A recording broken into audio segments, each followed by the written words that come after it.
Ma'had at-tarbiyah al-islamiyah, memikul amanah menjunjung sunnah rasulnya, membina da'i berwawasan mulia, itulah matlamat utama.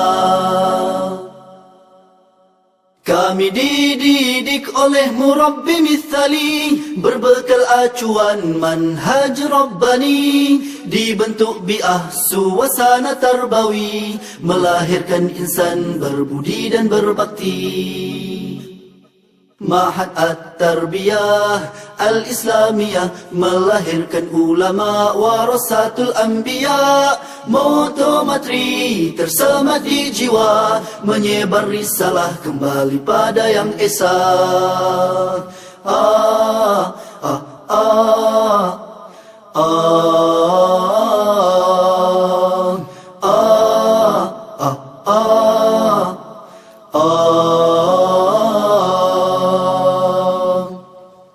Ma'had at-tarbiyah al-islamiyah, memikul amanah menjunjung sunnah rasulnya, membina da'i berwawasan mulia, itulah matlamat utama.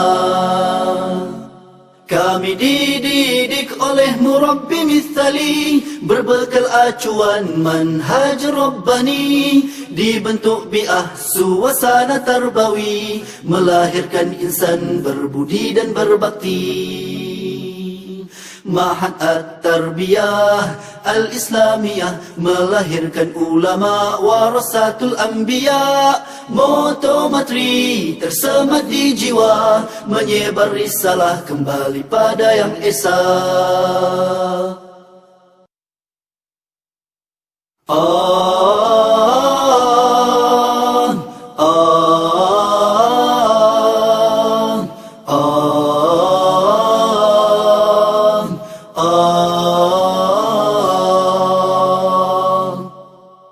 Ma'had at-tarbiyah al-islamiyah, memikul amanah menjunjung sunnah rasulnya, membina da'i berwawasan mulia, itulah matlamat utama.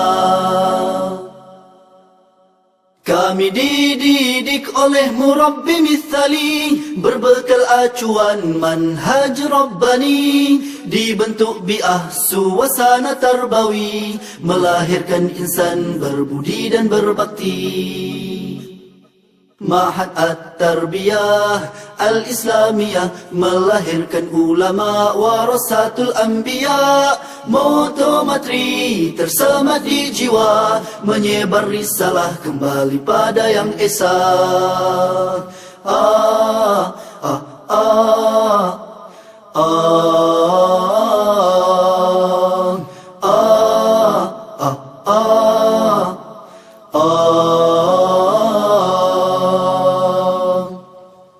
Ma'had at-tarbiyah al-islamiyah, memikul amanah menjunjung sunnah rasulnya, membina da'i berwawasan mulia, itulah matlamat utama.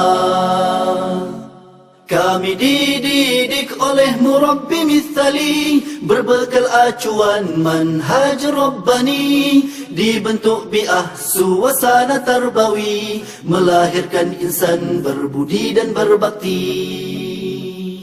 Ma'had at-tarbiyah al-islamiyah, melahirkan ulama warasatul anbiya, moto matri tersemat di jiwa, menyebar risalah kembali pada yang esa.